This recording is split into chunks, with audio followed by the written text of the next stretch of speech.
അതെ, കഴിഞ്ഞ ദിവസം പോസ്റ്റ് ചെയ്തിരുന്ന നമ്മുടെ ചിക്കൻ സ്റ്റൂവിന്റെ വീഡിയോയുടെ കമന്റ് ബോക്സിൽ പാലപ്പം മാവിന്റെ റെസിപ്പി കാണിക്കാമോ എന്നൊരു കമന്റ് വന്നിരുന്നു. അപ്പൊ ആ കമന്റിനുള്ളതാണ് നമ്മുടെ ഇന്നത്തെ വീഡിയോ. ഞാൻ എങ്ങനെയാണ് വീട്ടിൽ വളരെ എളുപ്പത്തിൽ വളരെ സോഫ്റ്റ് ആയിട്ടുള്ള പാലപ്പം മാവ് തയ്യാറാക്കുന്നതെന്ന് കാണിച്ചു തരാം. അപ്പൊ നമുക്ക് ചടപടേയും തുടങ്ങിയാലോ. ഒരു തേങ്ങയുടെ വെള്ളം നന്നായിട്ട് അരിച്ചെടുത്ത് അതിലേക്ക് 1/4 ടീസ്പൂൺ ഈസ്റ്റ് ചേർത്ത് കൊടുക്കണം. ഈസ്റ്റ് എപ്പോഴും നമ്മൾ എടുക്കുമ്പോൾ നല്ല കമ്പനിയുടെ ഈസ്റ്റ് വേണം എടുക്കാൻ, എന്നാലേ നല്ല കൃത്യമായി ഫെർമെന്റേഷൻ നടക്കുകയുള്ളൂ. ഞാൻ എപ്പോഴും ഈ ബ്രാൻഡാണ് യൂസ് ചെയ്യാറ്. ഇത് എനിക്ക് അമ്മ ദുബായിൽ നിന്ന് കൊണ്ടുതരുന്നതാണ്. 1/2 ടീസ്പൂൺ പഞ്ചസാരയും ചേർത്ത് ഈസ്റ്റും പഞ്ചസാരയും കൂടി കട്ടയില്ലാതെ നന്നായിട്ട് കലക്കി നമുക്കൊരു ഗ്ലാസ് കണ്ടെയ്നർ ബോക്സിലേക്ക് ഒഴിച്ചു വെച്ച് ഒരു 5-6 മണിക്കൂർ നേരത്തേക്ക് ഫ്രിഡ്ജിൽ അടച്ച് സൂക്ഷിക്കാം. 2 ഗ്ലാസ് പച്ചരി നന്നായി കഴുകി വൃത്തിയായി കുതിർത്ത് വെച്ചതാണ്. ഇത് ഞാനൊരു മിക്സിയുടെ ജാറിലേക്ക് നേരിയ വെള്ളത്തോടുകൂടി തന്നെ ഇട്ട് കൊടുക്കുന്നുണ്ട്. ഇത് അരയ്ക്കാനായി നമ്മുടെ തേങ്ങയുടെ വെള്ളമാണ്. ഇതിപ്പോ തുറക്കുമ്പോൾ നല്ല കള്ളിന്റെ മണമൊക്കെ വന്നു തുടങ്ങിയിട്ടുണ്ട്. അപ്പൊ അത് നമുക്ക് നന്നായിട്ട് അരച്ചിട്ട് ഒരു പാത്രത്തിലേക്ക് ഞാനിത് ഒഴിച്ചു കൊടുക്കുവാണേ.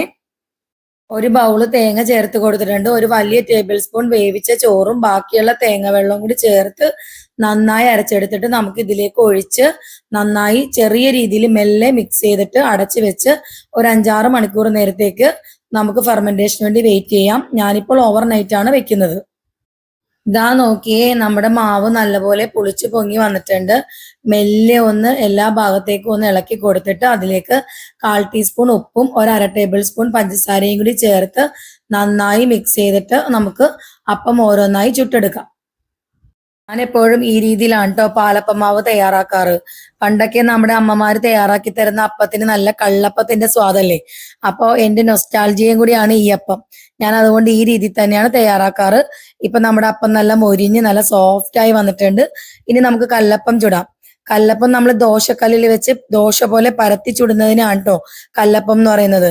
ഇങ്ങനെയും ഞങ്ങൾ വീട്ടിൽ തയ്യാറാക്കാറുണ്ട്. എല്ലാവർക്കും ഭയങ്കര ഫേവറേറ്റ് ആണ്. ഈ അപ്പം നമുക്ക് നല്ല ബീഫ് റോസ്റ്റിനൂടെ കഴിക്കാൻ നല്ല അടിപൊളി ടേസ്റ്റ് ആണ്. അപ്പൊ എല്ലാവരും ഈ രീതിയിൽ ഒന്ന് ട്രൈ ചെയ്ത് നോക്കിയിട്ട് ഒന്ന് കമന്റ് ചെയ്യണേ.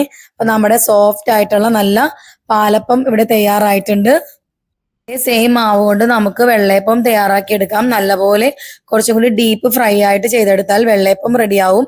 നമ്മുടെ സോഫ്റ്റ് ആയിട്ടുള്ള പാലപ്പവും കല്ലപ്പവും ഇവിടെ തയ്യാറായിട്ടുണ്ട്. എല്ലാവർക്കും അപ്പൊ ഇന്നത്തെ വീഡിയോ ഇഷ്ടമായെങ്കിൽ ലൈക്ക്, ഷെയർ, സബ്സ്ക്രൈബ് ചെയ്യണേ. അപ്പൊ അടുത്ത വീഡിയോയിൽ കാണാം. ടാറ്റാ.